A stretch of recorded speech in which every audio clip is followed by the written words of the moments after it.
Good evening and welcome to Have I Got News for You in a week when the BBC announced it would like Ali G to spearhead its Friday night comedy output. So I'd just like to say booyah cashew and a big up to the Islington Massive.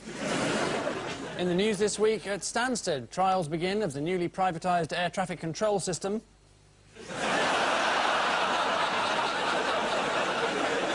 Undaunted by his defeat in London, Frank Dobson bounces back to become Mayor of Moscow.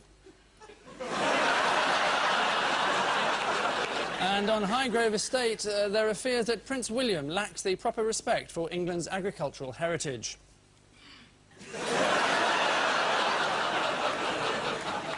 On Ian Hislop's team is an actress who claims that in her profession nowadays, women of her age are ignored. And with Paul Merton tonight... sorry, yes, it is, of course, Sheila Hancock.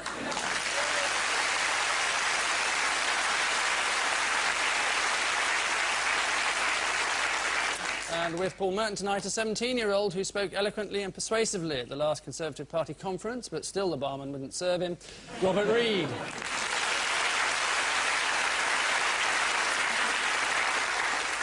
Round one has never been bettered as a description of our opening round. Ian and Sheila, your gift? Longbridge. Two blokes looking for a job. BMW, proud British owners. Headquarters. And that's the saviour. Mr. Phoenix. Yeah. And he bought it for £10.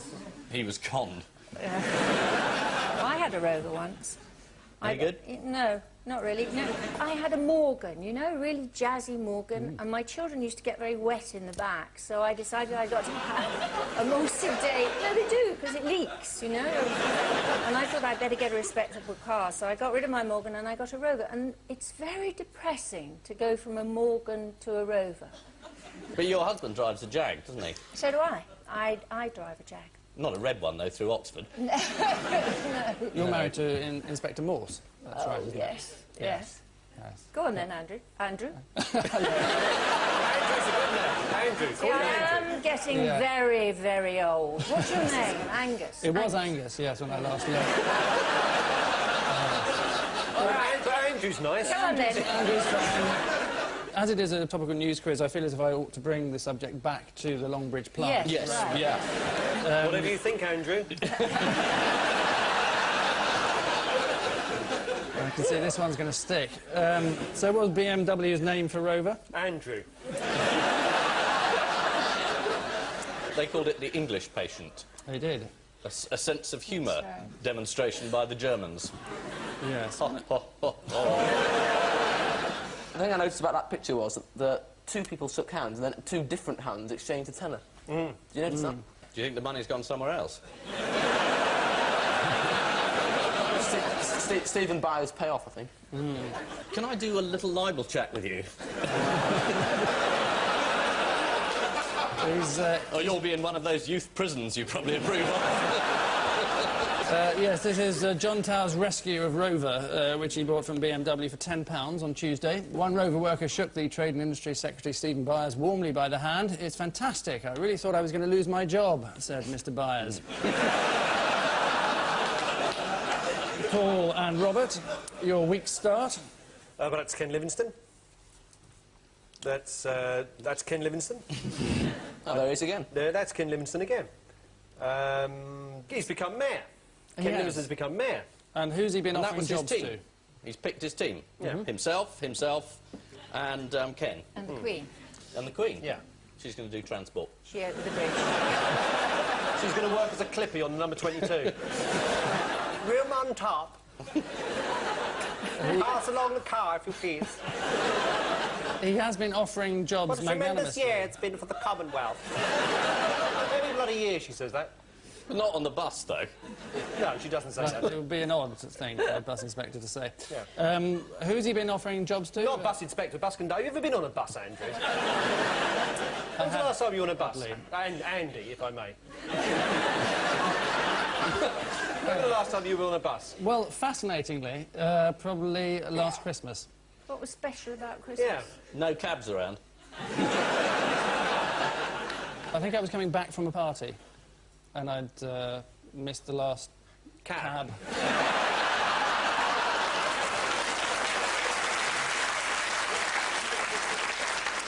So, anyway, Ken Livingstone, yes. Have you got much time for Ken, then, Robert? Well, he's not my favourite politician, it's fair to say.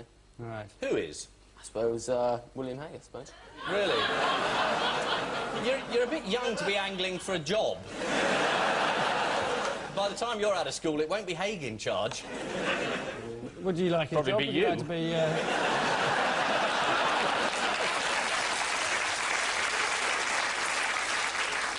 Would you like to one day be future Tory leader? Yeah, it's a possibility. Or would you like to be Prime Minister? It's a...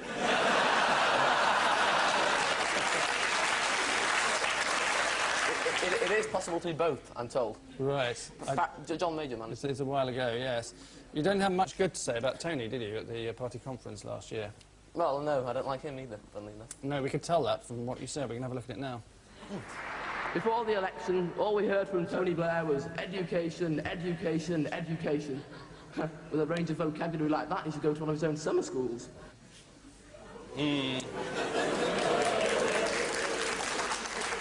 Were you warmly received by...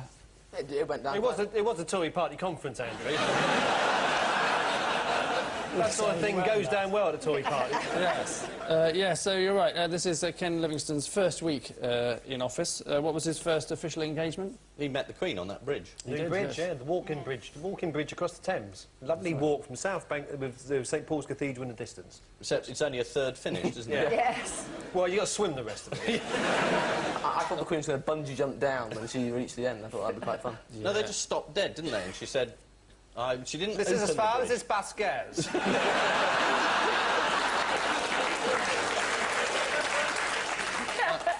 One of Ken's first tasks as mayor was to join the Queen in the opening of the Millennium Footbridge across the Thames.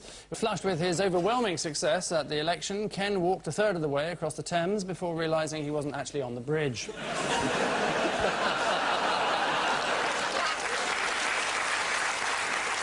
Ian and Sheila, you're exclusive. And it's Piers. Those are the journalists he sacked. I forgot what they're called. What are they called?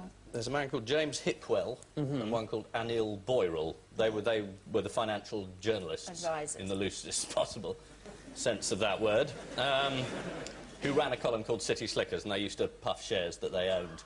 And there was a suggestion that Piers had done exactly the same thing, because he'd bought shares in a company on the same day that his paper was about to run a story saying, buy shares in this company, which would have been pretty stinky. But Piers said he didn't read the paper. So, join the gang.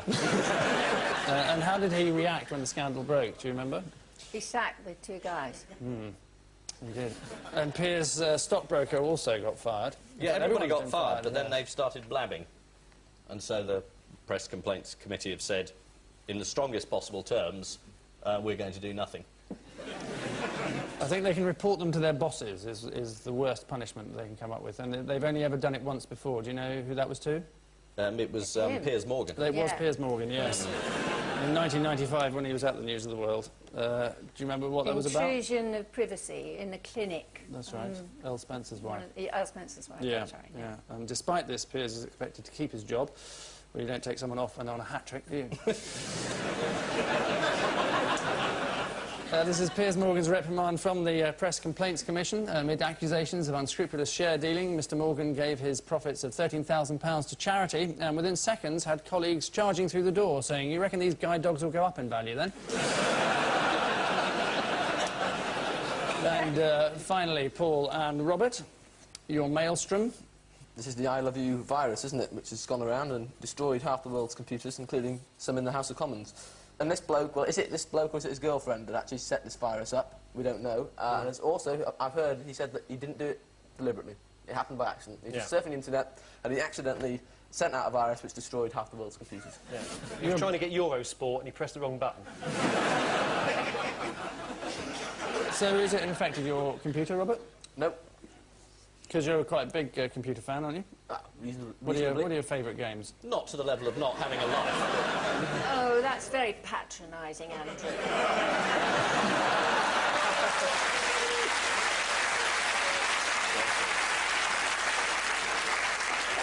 When I get the chance to play games, which isn't that often, I suppose a football management game. And what about Chucky Egg? Yes. This is true. An old computer called a Spectrum. I don't know if anyone knows the Spectrum's marvellous old machines. And we used to have one. And we used to have I've this just bought one. Well, you want to play this game called Chucky Egg? It's absolutely marvellous. It really is superb. Nice sort of game. Yeah, absolutely your kind of game. You know, quite easy to understand, I imagine. Shan't defend you again. Dear, oh dear. But have you got computers at Private Eye, then? Yeah, we have. Are you there with a typewriter, you know, typing it in? I've only got a certain amount of patience, Robert. Did you get the I love you bug? No, No, sent funny it to that, me. isn't it? Curious. The only one in the Western world who can get it. That's good. Did you, Sheila? No, I didn't. I would have opened it like a shot, wouldn't you? Yeah, definitely. I think it's a rather lovely thing to have done. I hope it's the girl. Because I think only a girl would have thought of doing I love you. Do you know what I mean? A boy would have done bully for you or I don't know. So, how do you feel about the £6.5 billion that it's cost people worldwide? I don't care. It's worth it. It's worth it. Such a good joke. I mean, I love it. I would have been livid if it had mucked up my computer. I tell you, I'm computer mad, but never mind. Because it would have spoiled your Open University degree, of course. I'm ashamed to say, I started the OU I'm one of the first people, about 1984. And you have to get about, I think it's 8 points. You get a point per thing. And I've only got 2.5. This is the love bug virus, which caused millions of pounds worth of damage worldwide in a matter of hours. Some countries were spared the virus, for example, Wales, where just by chance the computer wasn't plugged in that day. In Westminster, MPs' personal computers were paralysed, so we can finally say, without fear of a lawsuit, that Peter Mandelson has been affected by a love bug picked up from a Filipino student.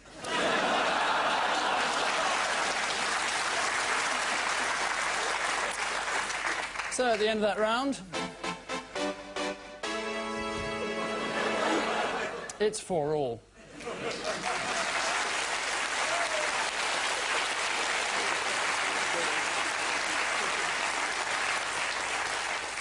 For round 2 tonight, something completely different. And by completely different, I do, of course, mean hugely derivative. Clearly, one of our 4 panellists is at a disadvantage and couldn't be expected to keep up with a grown-up quiz based on topical news events. So, to help Paul out this week, we're delighted to unveil our own version of the long-running student quiz, Universally Challenged.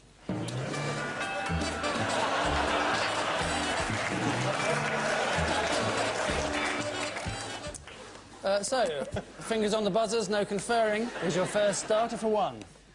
Which Shakespeare play features the famous sea battle of Actium won by Octavius Caesar? Maudlin Hislop.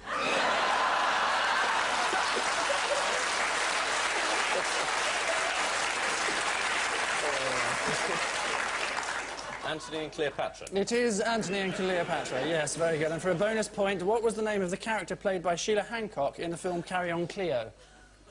Can I confer? You can on these, yes. Oh, this is shaming. Cenopod. It was Cenopod, I'm afraid. Yes, married to Hengist Pod, if you remember. That's right, inventor Tim Dale. of the square wheel. Yes, I know it. And I was 5 months pregnant when I did that with my eldest daughter. Well, it doesn't show. Oh, God. So, fingers back on the buzzers. Who is the youngest person ever to have addressed the Conservative Party conference? Martin Merton.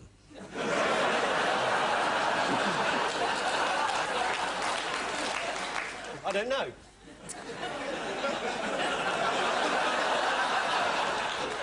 Ian and Sheila? Is it Robert? No, it's actually Laura Etheridge, aged 15, who trounced her nearest rival, Robert Reid, by 18 months, and William Hague, in fact, by 19 months. But for an extra point, or at least a point, how did William Hague distinguish himself on his first day at school? He got upset. He got upset, is that your answer? He got upset. He got upset. Right. He went home. He left, he went home. He did. He Why, couldn't though? stick it. But he had to play some game. No, he didn't like jigsaws. Jigsaws, that's it. And, yes, he was aged 5 at the time, and just to prove that anyone looks sweet at that age, here's Anne Widdecombe.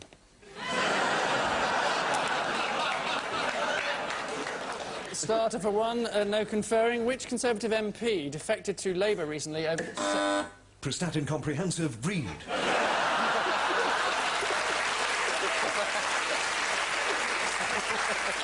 I think the answer is Sean Woodward. Well interrupted. Sean Woodward is the right answer. Very good. And for an extra point, Sean Woodward's brother Leslie was revealed to have a sex change this year. To what has he changed his name? When does he change his name? Leslie. He's changed his name to Leslie. He's just spelt it differently. Is the right answer.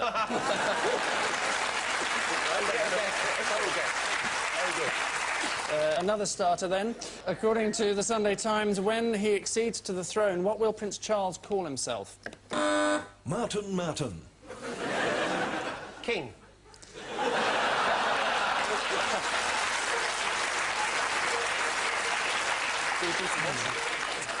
Well, part of that is correct, obviously. King Charles III. No, Ian and Sheila? What do you mean, no? He wants to call himself something else. Ken. He's going to call himself Ken. No. George VII is what he's going to call himself because the title King Charles is associated with decapitation. And spaniels, surely.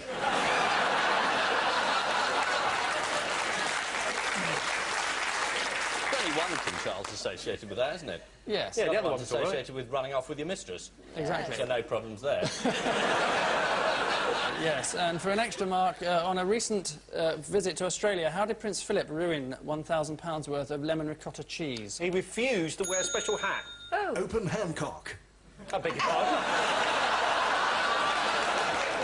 I'm sorry, Paul. Your buzzer lit Yeah, up. go on. off He you wore go. a hat. He wouldn't wear a hat. Wouldn't wear a hat. No, he wouldn't wear a snood. It was a sort of snood thing. That's right. What are you supposed to wear? Give us a flash of your jacket, talking of clothes.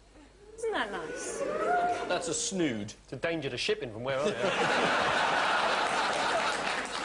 am. This is, in fact, the right answer. He flouted factory regulations by refusing to wear a sterilised hairnet at a cheese farm in New South Wales. So, fingers back on your buzzers. We're not still playing this, are yes. we? Earlier this year, the Department of Education pulped 48,000 posters designed to promote literacy. What was the reason? Prestatyn Comprehensive, read. Total guess, I imagine a spelling mistake. I'd say the same It thing. is a very good guess. Absolutely right answer. The word spelt wrong was vocabulary, in fact. And so, for an extra point, how do you spell it? Vocabulary. V-O-C... A-B-U-L-A-R-Y. No, I'm afraid you've fallen for the oldest schoolboy joke in the world. You IT. actually spell Oh, it I-T. Oh, me. Oh, That's a bit mean. that is pathetic. That's a bit mean. I mean, This is... Sheila Hancock's a respected actress. This is... You drag her along here. How do you spell it? She's a respected actress. Absolutely, I agree. You're meant to be Paul. Jeremy Paxman, not Jeremy Beadle.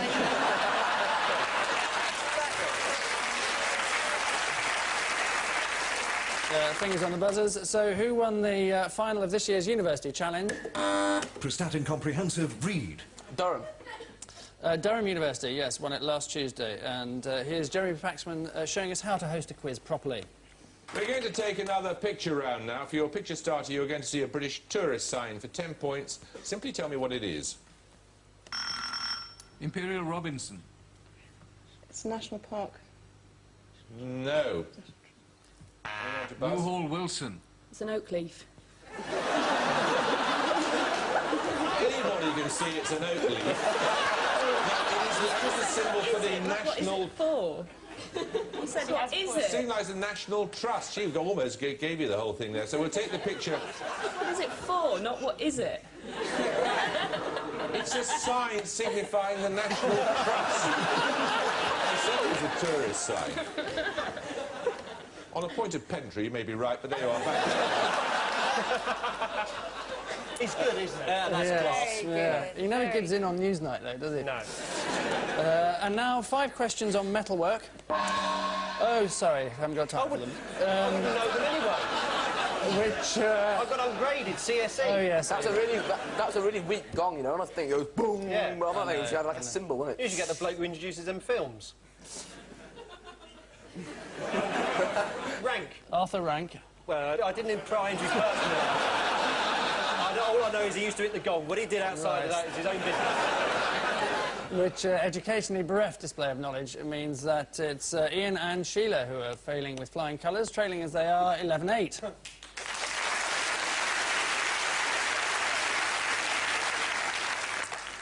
So, with the chaos of our second round well and truly behind us, let's welcome the more ordered pandemonium of our third. Just one odd one out per team this week. Paul and Robert, James Cagney, Vladimir Putin, Dawn Airy and William Hague.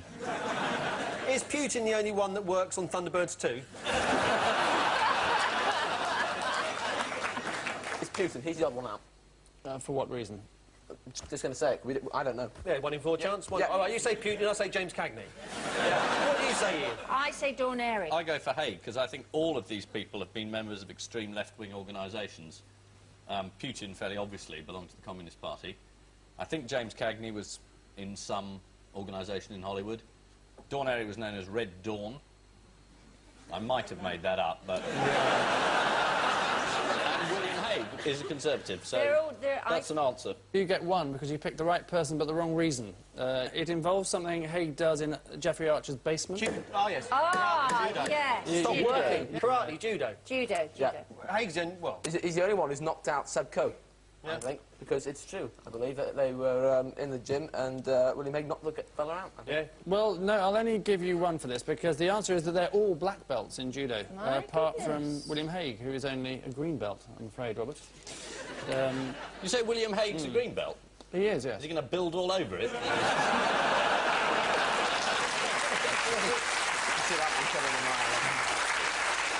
Have you met Hague? Yeah, Robert? very briefly, very briefly. I went to Central Office a couple of years ago on my work experience. Right. And one day... How old were you? It's about 15, I think. Right, are they all 15 in the Conservative Central Office? I was, I think, clearing away the coffee, and yeah, I was giving... I thought you were formulating defence policy. And why was Dawn Airy in the news recently? Because she said, I want to buy Neighbours.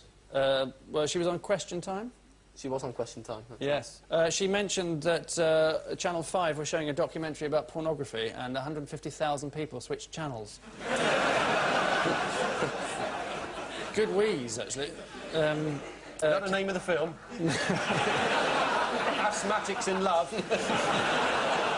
Sometimes the hardest words to say are, I love you.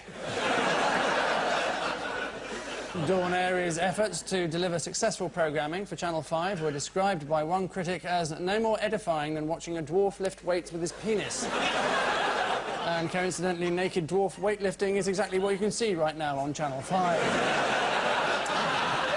Ian and Sheila, your bunch of nutters are Prince Philip, Peter Tatchell, Chris Woodhead and Matthew MacDonald.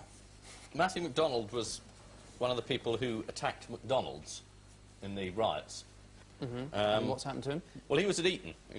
Well, he was. He's been expelled, hasn't he? Yeah, he's been expelled. I think three of them have been expelled. I imagine Tatchell must have been expelled at some time. And Chris Why? Well, I mean... he's always making waves, so I can't imagine him surviving at any Making school. waves, eh? That's how they call it. Hello. And probably Chris would... I had a fire in my house the other week. Guess who turned up? Oh, look at the size of them flames.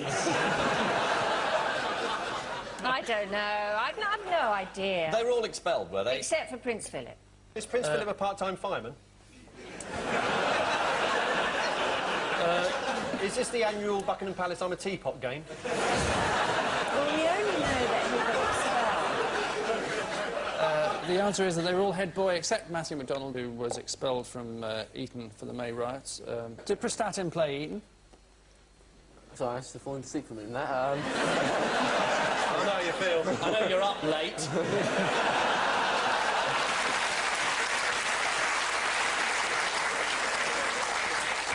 Prince Philip was head boy at Gordonston and adopted the same harsh regime with his own children. He once said of Princess Anne, if it doesn't fart or eat hay, she's not interested. So her husband must be an unusual dinner companion. So the round all our panellists have been waiting for is currently being lined up along the BBC bar. But first, missing words. So prepare for driver nicked for eating what? Kit Kat. Kit Kat. Kit Kat, yes. Kit Kat Chunky, in fact, to get it absolutely right. This is Kevin's story, who was fined £20. I hadn't even opened it myself, he said. My wife did it for me and passed it to me, whereupon his wife was arrested for aiding and abetting. Next, I had that what in the back of my cab? Andrew Dayton.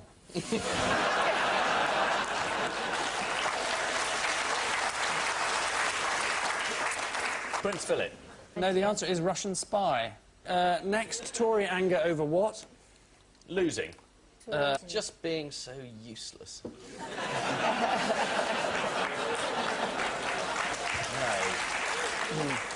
No. No, the answer is town hall lesbians.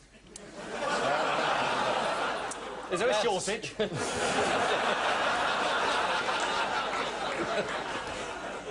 This is Aberystwyth, where Mayor Jacqueline Taylor, or Mayoress, mother of 2, has chosen her lesbian partner, and mother of 6, as Mayoress, or Mayor, with the That's full only 'cause approval. they're not Tories, though, isn't it?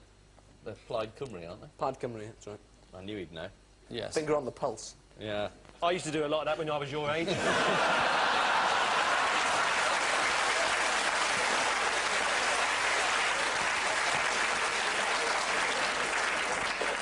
Which knee-jerk reactions mean that at the end of this quick-fire round that this week's class idiots are Ian and Sheila with 12, whilst this week's class acts are Paul and Robert with 14.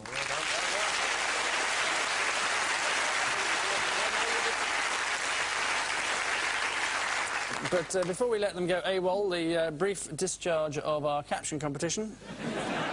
Is the cat saying I don't usually go this far on the first date? Oh no, the mouse is taking our picture. I think that's very sweet. It is Good, I'm glad They're you not enjoyed sewn together, are they? Because then the story would take on an ugly tinge. Heavy rainfall in England.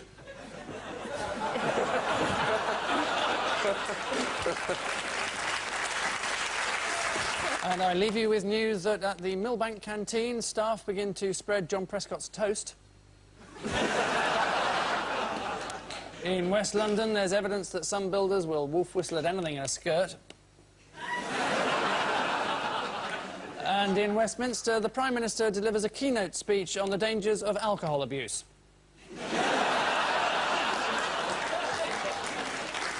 Good night.